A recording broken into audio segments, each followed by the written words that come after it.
ہاتھ جو کہ اس کے بالوں سے سکاف اتار کر اب انہیں اس کے کندھے پر بکھیر رہا تھا ایک دم رکا۔ فضول! وہ چہرہ جھکائے مسکرا رہی تھی اور ہنسی دبانے کے لیے اپنے ہونٹ چبانے لگی۔ ایسا نہیں تھا کہ ہاتھ کو اس کا یہ انداز پسند نہیں آیا، لیکن اس نے اپنی زندگی میں کبھی ایسے کسی کو تنگ نہیں کیا تھا۔ ہاتھ نے اس کی ٹھوڑی کے نیچے انگلیاں اٹکا کر اس کا چہرہ اوپر اٹھایا۔ اس کے چہرے کی سنجیدگی اور قربت سے حرین کی مسکراہٹ کہیں اڑ گئی۔ کافی دیر وہ اسے دیکھتا رہا اور حرین اپنے ہاتھ آپس میں رگڑنے لگی۔ وہ اپنا چہرہ اس کے کان کے قریب لے گیا۔ اگر ایسا ہے تو پھر مجھے دوبارہ کوشش کرتے رہنا چاہیے جب تک تمہیں وہ پسند نہ آئے، وہ یہ کہتا اپنا چہرہ اس کے سامنے لے گیا۔ اس کے چہرے پہ آہنی مسکراہٹ پھیلی تھی۔ اسے مسکراتا دے کر وہ دوبارہ مسکرا اٹھی۔ وہ ابھی بھی ایک ہاتھ میں اس کا سقاف جبکہ دوسرے میں اس کا چہرہ تھامے تھا۔ کبھی وہ لڑکی اس کے سائے سے بھی ڈرتی تھی، لیکن اب وہ اس کی قربت سے سرشار ہوتی تھی۔ وہ اپنا انگوٹھا اس کے لبوں پہ نرمی سے پھیرنے لگا۔ اس کے ان نشانات نے ہی ہاتھ کو پہلی بار اپنا گرویدہ بنا لیا تھا۔ حرین بار بار اس کی طرف دیکھتی رہی، لیکن اس کی نظروں کی تاب نہ لا کر پھر سے اپنی نظریں چکا لیتی۔ نہ جانے وہ کب تک ایسے ہی کھڑی رہی۔ اس کی تیز ہوتی سانسیں تب ایک دم تھک گئیں جب وہ اس پہ مزید جھکنے لگا۔ جب ہاتھ اس کی صرف ایک بال کی مسافت پہ تھا تو حرین ایک دم آمرہ کی آواز سے چونکی۔ او آئی ایم سوری! وہ ڈش میں ریفریشمنٹ سجا کر لائی تھی۔ جب انہیں اتنا قریب دیکھ کر گھبرا گئی۔ حرین شرمندگی سے سرخ ہوتی ایک طرف سے کھسک کر جلدی سے اندر بھاگی۔ اسے لگا اب وہ کبھی آمرہ کا سامنا نہیں کر پائے گی، اور اگر ایسا کرنا پڑا تو پہلے اسے پلاسٹک سرجری کرانی ہوگی تاکہ وہ اسے پہچان نہ پائے۔ شرمندگی سے جلتا اپنا سرخ چہرہ چھپائے وہ کمرے میں گھس گئی، جبکہ ہاتھ سے بچنے کے لیے آمرہ بھی فوراً کھسک گئی۔ اسے آمرہ کی مداخلت ناگوار گزری تھی۔ وہ ہاتھ میں تھاما حرین کا سکارف اپنے چہرے کے قریب لے گیا اور اس کی خوشبو اپنے اندر اتارنے لگا۔ شہباز توقیر پہ سخت نظر رکھو۔ سالوں کی محنت کے بعد وہ شہباز کے خلاف کچھ ثبوت اکٹھا کرنے میں کامیاب رہا تھا۔ اسے ہر موقع پہ روکا گیا اور اس کے راستے میں رکاوٹیں پیدا کی گئیں۔ اس بات کی خبر شہباز کو بھی مل گئی تھی۔ اس نے توقیر کو کئی جگہ روکنا چاہا پر وہ نہیں مانا۔ اگر اس کی کوئی جگہ کوئی اور ہوتا تو اس سے ابھی تک زمین میں 6 فٹ نہیں نیچے ہوتا۔ توقیر کو رسی اب کسنے کا وقت آ چکا تھا۔ وہی توقیر بھی جانتا تھا کہ اس کی جان کو خطرہ ہو سکتا ہے۔ شہباز کے ظلم کی داستانیں اس سے ڈکی چھپی نہیں تھی۔ کیسے ایک رات میں ہی خاندان کے خاندان غائب ہو جاتے تھے اور وہ اچھے سے جانتا تھا۔ اس دوران وہ ایک لڑکی سے محبت کی شادی بھی کر چکا تھا۔ رب پاک نے اسے ایک خوبصورت بیٹا بھی عطا کیا تھا جس کا نام انہوں نے رباط رکھا۔ وہ ابھی صرف 2 سال کا تھا۔ توقیر کو خود سے زیادہ ان دونوں کی فکر تھی۔ اس کا والد پہلے ہی صدف کی پریشانیوں سے اس جہاں سے کوچ کر چکے تھے۔ توقیر نے اپنی بیوی اور بیٹے کو اپنے ایک دوست کی مدد سے لاہور بھیج دیا اور خود شہباز کے خلاف مقدمے کی تیاری کرنے لگا۔ کیپٹن عمر جو کہ 3 سال کے بعد اپنا وطن واپس آیا، سب سے پہلے ہیڈ کوارٹر رپورٹ کرنے پہنچا۔ اب اسے واپس اپنے پہلے مشن پر لوٹنا تھا، لیکن اس مشن کی نوعیت اب قدرے بدل چکی تھی۔ انہیں ان کی خبری سے اطلاع ملی تھی کہ شہباز اسے ہر جگہ ڈھونڈ رہا ہے۔ اسی وجہ سے اب وہ اس طرح سے شہباز کے گھر نہیں گھس سکتا تھا۔ انہیں خبر ملی تھی کہ کسی توقیر نامی شخص کے پاس شہباز کے خلاف کچھ مواد ہے اور عمر کو اسے بحفاظت اسلام آباد لانا ہوگا۔ وہ اسی شہر رہائش پذیر اپنی بیوی، بیٹے زرار اور دوسرے گھر والوں سے ملتا کراچی روانہ ہو گیا، لیکن وہ وہاں پہنچتا اس میں بہت دیر ہو گئی تھی۔ توقیر کو رات کے وقت ثبوت سمیت اٹھا لیا گیا اور اب وہ رسیوں سے بندھا گرینڈ ہال کے وسط میں جھول رہا تھا۔ وہیں اس سب سے انجان صدف 3 بچوں کی اکیلی پرورش کر رہی تھی۔ ہاد اور احتشام 12 سال کے ہو چکے تھے، جہاں وقت کے ساتھ ان کے درمیان گہری دوستی ہو گئی تھی۔ وہیں صدف پہ صاف محسوس کرتی تھی ہر گزرتے دن کے ساتھ ہاد کی انسانیت کہیں گم ہوتی جا رہی ہے۔ اس کی آنکھیں باقی بچوں کی طرح چمک سے نہیں جلملاتی تھیں، بلکہ ان میں ایک طوفان تھا جو ایک دن سب کو تباہ کر دینے کی نوید سناتا تھا۔ 3 سال کی ماریا وہ طوفان محسوس کر سکتی تھی، اسی لیے وہ ہاد سے زیادہ احتشام کی سنگت میں رہنا پسند کرتی تھی۔ صدف اس وقت ماریا کو نہلا کر کپڑے پہنا رہی تھی جب 5 سال پہلے کی طرح اسے اور ہاد کو ساتھ چلنے کا بلاوا آیا۔ شہباز کا پیغام سنتے ہی اس کا ہاتھ کانپنے لگا اور وہ وہیں بیٹھتی گئی۔ نہ جانے آج کس کی موت آئی تھی جس کے لیے وہ ان دونوں کو گواہ بنانا چاہتا تھا۔ وہ ایک اور احتشام کو یتیم ہوتا نہیں دیکھنا چاہتی تھی، لیکن وہ یہاں رہ بھی نہیں سکتی تھی۔ آخر وہ تھی تو غلام تھی جو ابھی تک صرف اس لیے زندہ تھی کیونکہ شہباز اپنے اولاد کی پرورش ایک بہترین عورت کے ہاتھوں کرنا چاہتا تھا، اور بلا شبہ صدف اس کے لیے بہترین تھی۔ ان 12 سالوں میں اس نے بہت برے وقت دیکھے تھے۔ وہ سختی سے چہرے پہ آئے آنسو صاف کرنے لگی اور ماریا کو گود میں لے کر کھڑی ہو گئی۔ جب وہ کمرے سے باہر نکلی تو ہاتھ پہلے سے دیوار سے ٹیک لگائے اس کا انتظار کر رہا تھا۔ اسے لگا شاید وہ خوفزدہ ہے، لیکن اس کا چہرہ کسی بھی قسم کے تاثرات سے عاری تھا۔ اپنی بے پناہ کوششوں کے باوجود بھی وہ اسے تحفظ نہیں دے پائی تھی۔ اس نے احتشام کو پکار کر ماریا اس کے حوالے کی، جو انگوٹھا منہ میں لیے اپنی بڑی بڑی نیلی آنکھوں سے ہاتھ کو تک رہی تھی۔ وہ احتشام کو ماریا کا دھیان رکھنے کی تلقین کرتی دوسری طرف بڑھنے لگی۔ ہاتھ بھی اس کے کچھ فاصلے پر چلنے لگا۔ وہ ابھی اس کے کندھے تک آتا تھا اور جسمانی طور پہ بھی مضبوط تھا۔ صدف جب اس حال تک پہنچی تو اس کے پسینے چھوٹنے لگے۔ نہ جانے اس کا دل کیوں پھٹا جا رہا تھا۔ وہ ایسے محسوس کر رہی تھی جیسے اس کی زندگی ختم ہو رہی ہو، جیسے اس کا سانس آہستہ آہستہ اور بے دردی سے روکا جا رہا ہو۔ جیسے ہی ہال کے دروازے کھلے تو وجہ اس کے سامنے تھی۔ وہ چلاتی ہوئی اندر بھاگی تھی۔ جب توقیر کے قریب پہنچنے سے پہلے شہباز نے اسے بازو سے پکڑ کر اپنی طرف کھینچا۔ وہاں موجود لوگ اسے نظر نہیں آ رہے تھے۔ کچھ دکھ رہا تھا تو اس کا بھائی، اس کا اکلوتا بھائی، جو کہ سیلنگ سے لٹک رہا تھا۔ اس کا چہرہ سوجا ہوا تھا، خون سے لت پت۔ اس کا وجود دیکھ کر وہ تڑپ اٹھی۔ بھائی نہیں، میرا بھائی! اس کی آوازیں ہر سمت گونج رہی تھی، لیکن وہاں موجود ہر شخص دلچسپی سے وہ ڈرامہ دیکھ رہا تھا۔ فواد بھی توقیر قوم خون کا پیاسا قریب ہی کھڑا تھا۔ شہباز نے اسے مضبوطی سے تھام رکھا تھا، لیکن وہ مسلسل جٹپٹا رہی تھی۔ نہیں نہیں، کچھ بھی نہیں شہباز، یہ میرا بھائی ہے۔ میں نے تو اسے کتنی بار منع کیا تھا پر وہ نہیں مانا۔ اس کی آواز میں غرور جھلک رہا تھا اور صدف کو اپنی سماعت میں گلتی وہ آواز زہر لگنے لگی تھی۔ وہ ایک دم پلٹی اور اس کے پیروں پہ بیٹھ گئی۔ مجھے مار دو پلیز، میری جان لے لو، پر توقیر کو چھوڑ دو پلیز شہباز، میں پاؤں پکڑتی ہوں تمہارے۔ توقیر، جو کہ اپنے حواس قائم نہیں کر پا رہا تھا، صدف کی چیخوں سے ہوش میں آیا۔ وہ کراہتے ہوئے اس کا نام ادا کرنے لگا۔ اس کی پریوں جیسی بہن کا کیا حال کر دیا تھا اس ظالم نے۔ صدف! وہ اس بار زور سے پکارا۔ صدف اس کی آواز سے ایک دم پلٹی۔ بھائی، آپ کو کچھ نہیں ہوگا، میں ہوں نا۔ وہ جانتا تھا اب اس کا زندہ بچنا ناممکن ہے۔ اگر اسے اپنی پرواہ ہوتی تو وہ شہباز کے خلاف کبھی نہ چاہتا، لیکن اسے خوشی تھی کہ اس سے پہلے وہ اپنی لاڈلی بہن کو دیکھ پایا تھا۔ وہ اسے روکنا چاہتا تھا کہ اس فرعون کے سامنے نہ جھکے، لیکن اس میں اتنی سکت بھی باقی نہ تھی۔ اس نے سختی سے صدف کو بالوں سے کھینچ کر کھڑا کیا۔ شہباز، شہباز، جو کرنا چاہو میرے ساتھ کر لو، لیکن اسے چھوڑ دو۔ وہ اب ہچکیاں بڑھنے لگی۔ توقیر یہ سب ہوتے دیکھ رہا تھا۔ وہ اس کی بات پر ایک دم جٹپٹایا، لیکن سب بے سود۔ شہباز! وہ مسلسل اس کی منتیں کر رہی تھی۔ جب اس نے صدف کے ہاتھ میں کچھ تھما دیا، صدف کو تو کسی چیز کی ہوش نہیں رہی تھی۔ شہباز نے اس کا دھیان اس چاقو کی طرف کیا۔ تمہارے پاس صرف ایک راستہ ہے صدف، تمہیں اپنے بھائی کو خود قتل کرنا پڑے گا۔ اس کی بات سے وہ ایک دم پیچھے ہٹی اور چاقو ہاتھ سے چھوٹ کر گر گیا۔ وہ حیرت کا مجسمہ بنی اسے دیکھ رہی تھی۔ وہ شخص کیا کہہ رہا تھا؟ کیا اس نے صحیح سنا تھا؟ میں؟ ہاں تم! وہ چلتا ہوا اس کے قریب آ کھڑا ہوا۔ کیا ہے نا کہ میں کافی بور ہو رہا ہوں، وہ اور میرے آدمی بھی۔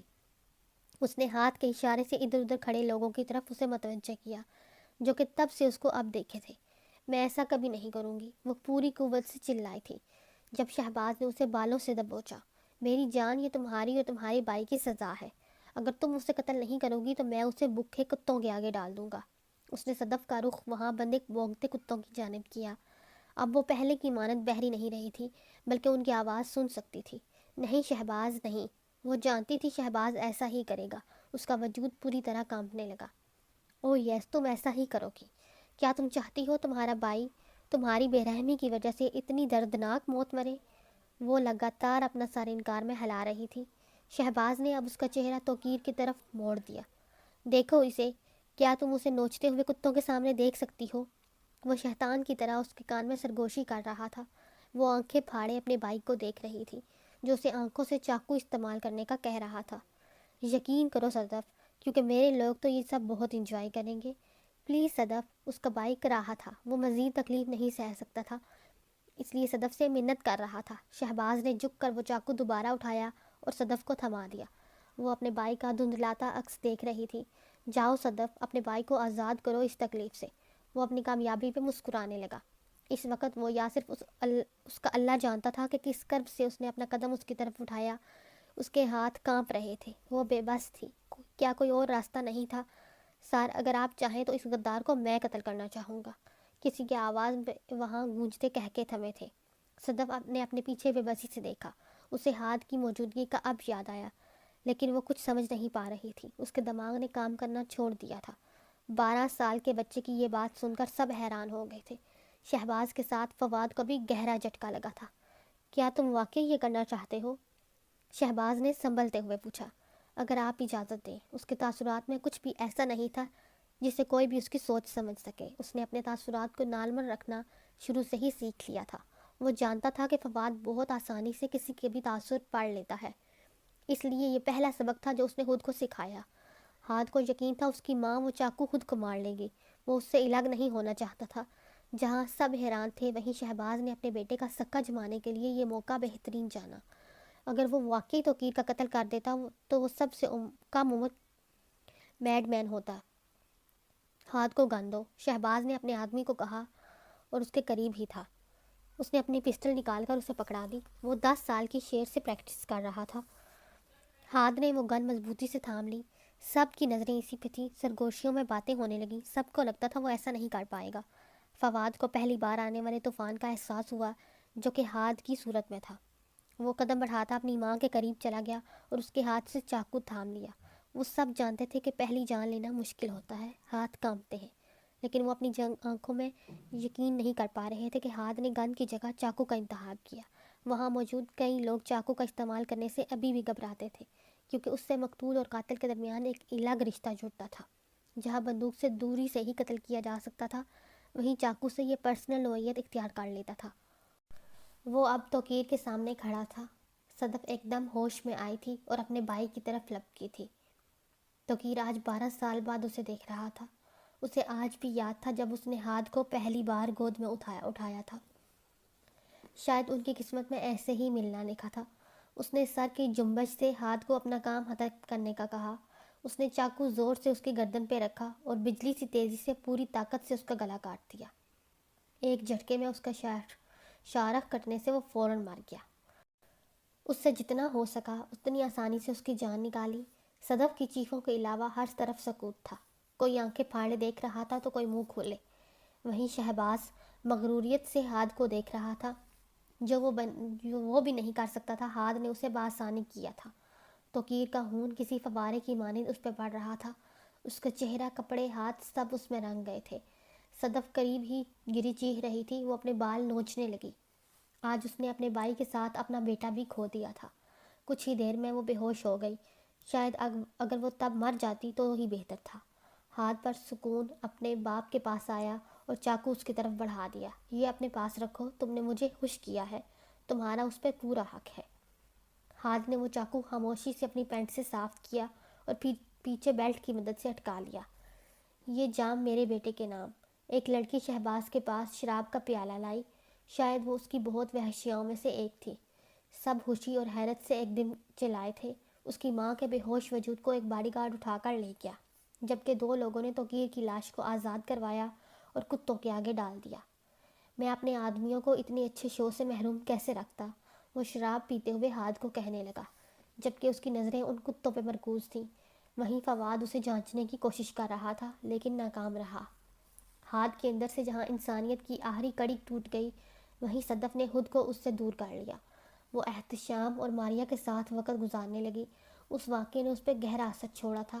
وہیں شہباز ہاتھ کو اب زیادہ سے زیادہ اپنے ساتھ رکھتا، اسے ایک سائے کی طرح ساتھ رکھتا تھا اور اسے تربیت دی جا رہی تھی جن کا کام ہی قتل و غارت تھا.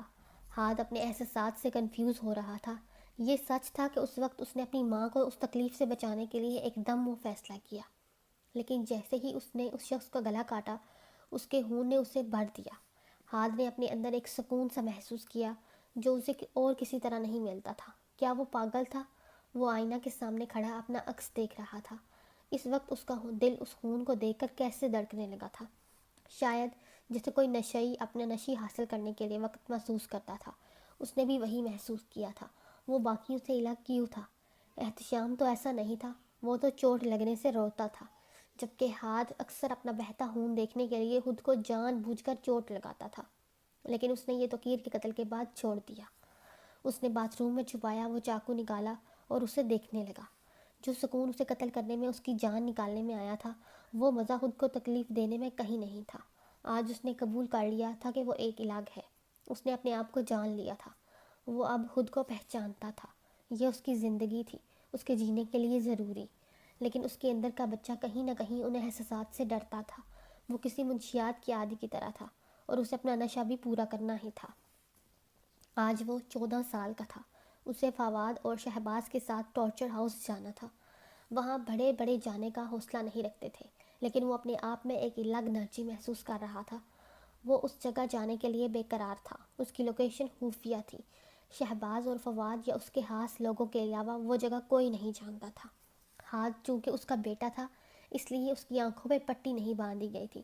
وہ ویرانے میں ایک چھوٹے سے گھر کے سامنے رکے۔ ان دونوں کی طرح وہ بھی کار سے نکل آیا۔ اس گھر کے باتھ روم میں ایک خفیہ جگہ تھی۔ وہاں فرش میں بنا چھوٹا سا دروازہ ایک سرنگ میں کھلتا تھا۔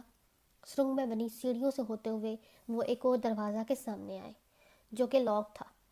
فواد نے اس کا تالا کھولا اور اندر داخل ہو گیا۔ جیسے ہی وہ دروازہ کھلا، لوگوں کی دردناک چیخیں ان کی سماعتوں سے ٹکرائیں۔ چھوٹے پنجرے نما سلاخوں کے پیچھے لوگ قید تھے۔ وہ فواد اور شہباز کے پیچھے چلتا ہوا ایک کمرہ کی طرف باہر پہنچا۔ فواد کو دیکھ کر سب خاموش ہو گئے اور سلاخوں سے دور ہٹنے لگے۔ کمرے کو اندر سے ایک شخص نے کھولا اور ان تینوں کو اندر آنے کا راستہ دینے لگے۔ اس کے ہاتھ میں چمکتی انگوٹھی پہ ہاتھ کی نظر پڑی جو کہ دوسرے والے سانپ کی مانند بنی تھی، 2 سر والے سانپ کی مانند بنی تھی۔ اگلے ہی لمحے اس کی توجہ کمرے میں بندے شخص پر پڑی۔ وہ تکلیف سے کرا رہا تھا۔ کسی نے اس پہ ٹارچر کر کے قتل کرنے کے کافی پیسے دیے تھے۔ شہباز کے بتانے پر اسے پتہ لگا کہ وہ ایک مشہور بزنس مین ہے۔ اس کے منہ سے دانت نکال لیے گئے تھے اور ناخن بھی اکھاڑ لیے گئے تھے۔ چہرے سے اسے پہچاننا تو ناممکن تھا۔ اس جگہ پہ کافی ٹھنڈک تھی۔ خون کے بہہ جانے اور ٹھنڈک سے اس کا جسم نیلا پڑ چکا تھا۔ فواد نے اپنی جیکٹ اور پھر اس کے خون سے بچنے کے لیے اپنی شرٹ بھی اتار دی۔ شاید وہ اب اس کا کام ختم کرنے والا تھا۔ ہاتھ کا دل چاہا کہ وہ اسے ہٹا کر خود اس شخص کا خون بہائے، لیکن وہ خود کو ضبط کرنے لگا۔ کمرے کا درجہ حرارت بھی اب نارمل کیا جا رہا تھا۔ فواد کی بازو پہ بنا ٹیٹو ہاتھ نے پہلی بار دیکھا تھا۔ دوسرے 2 سر والے سانپ نے ایک عورت کا چہرہ جکڑ رکھا تھا۔ وہ مزید غور سے دیکھتا اس سے پہلے اس شخص کی چیخوں نے ہاتھ کو متوجہ کر لیا اور وہ اس ٹیٹو کو سرسری نگاہ سے دیکھ کر اس شخص کی طرف متوجہ ہو گیا۔ فواد اسے بنا کوئی موقع دیے چہرے پر بے درپے وار کر رہا تھا۔ جب وہ شخص ہوش سے بیگانہ ہونے لگا تو فواد کچھ وقت کے لیے لگ گیا۔ وہ فواد کے اندر وہی پاگل پن دیکھ سکتا تھا جو کہ وہ روز اپنی آنکھوں میں دیکھتا تھا۔ وہ دونوں ایک جیسے تھے، خون کے پیاس سے، اپنی جنونیت میں پاگل۔ اس شخص کی شاید زبان کاٹ لی گئی تھی کیونکہ وہ کچھ نہیں بول پا رہا تھا۔ کچھ دیر بعد جب وہ ہوش میں آنے لگا تو فواد نے قریب رکھا پائپ اٹھایا اور اس کی گردن کے آر پار کر دیا۔ کچھ ہی دیر میں وہ شخص اپنے ہی خون سے سانس رکنے کی وجہ سے مر گیا۔ کیا تمہیں یہ اتنا لمبا کھینچنے کی ضرورت تھی؟ شہباز فواد کو غصے سے کہنے لگا۔ مجھے اور بھی بہت کام ہوتے ہیں۔ مجھے لگا ہاتھ یہ شو انجوائے کرے گا۔ وہ اپنی شرٹ پہنتے ہوئے کہنے لگا۔ ہاتھ جو کہ اتنے غور سے بہتا ہوا خون دیکھ رہا تھا بس کندھے اچکا کر پلٹ گیا۔ آدھی رات کا وقت تھا۔ شہباز اور فواد بار میں بیٹھے شراب پی رہے تھے۔ صدف جب سے کچھ سنبھلی تھی وہ ہاتھ کو دوبارہ زندگی کی طرف لانے کی کوشش کر رہی تھی۔ آخر وہ اس کی اکلوتی اولاد تھی اور وہ اس کی حفاظت نہ کر پانے کا ذمہ دار خود کو سمجھتی تھی۔ جانتی تھی کہ ہاتھ نے سب اسی کے لیے کیا۔ ویسے بھی اب جب وہ دوبارہ ماں بننے والی تھی تو وہ اس واقعے کو بھول جانا چاہتی تھی۔ اسے کچھ دن پہلے ہی اس بات کا یقین ہوا، لیکن شہباز ابھی تک اس بات سے انجان تھا۔ وہ اس انتظار میں تھی جب وہ اپنے ظلم ڈھانے آئے گا تو اسے باخبر کر دے گی۔ تمہاری بیوی ہاتھ کو تمہارے خلاف کرنے کی پوری کوشش کر رہی ہے۔ فواد شہباز کو اس کے خلاف بھڑکا رہا تھا۔ وہ کچھ بھی کر لے اس کا کوئی فائدہ نہیں۔ شہباز نے گلاس سائڈ پہ رکھتے ہوئے بولا۔ کیا تم اس کی بے وفائی کو بھول گئے؟ کیسے اس نے تمہاری پیٹھ پیچھے عمر سے ملاقات کی؟ اس بات پہ وہ اشتعال میں آ کر سرخ آنکھوں سے فواد کو دیکھنے لگا۔ تمہارا بیٹا اب بڑا ہو چکا ہے شہباز، تمہیں اب اس عورت کی کوئی ضرورت نہیں۔ جانتے ہو سب لوگ تمہارے پیچھے تمہارا مذاق اڑاتے ہیں کہ تمہاری بیوی اتنا کچھ کر گئی لیکن تم اس کے غلام کچھ بھی نہ کر پائے۔ وہ آگ کو ہوا دینے میں کامیاب رہا۔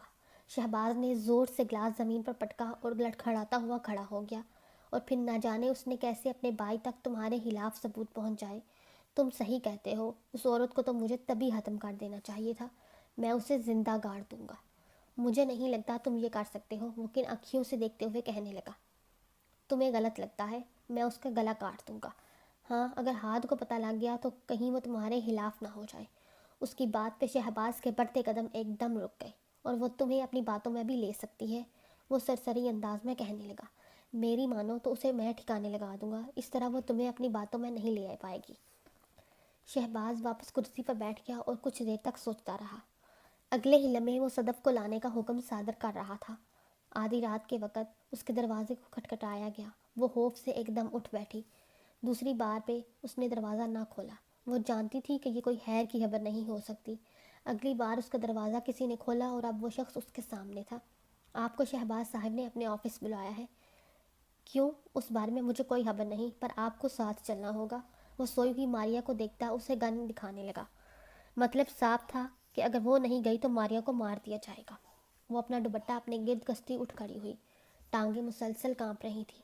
اسے لگ رہا تھا جیسے اس کے آخری لمحات آ گئے ہیں۔ ہاتھ کے کمرے کی باہر وہ رکی تھی، لیکن اس شخص نے اسے گن کی پشت سے دھکا دیا اور وہ آگے چل دی۔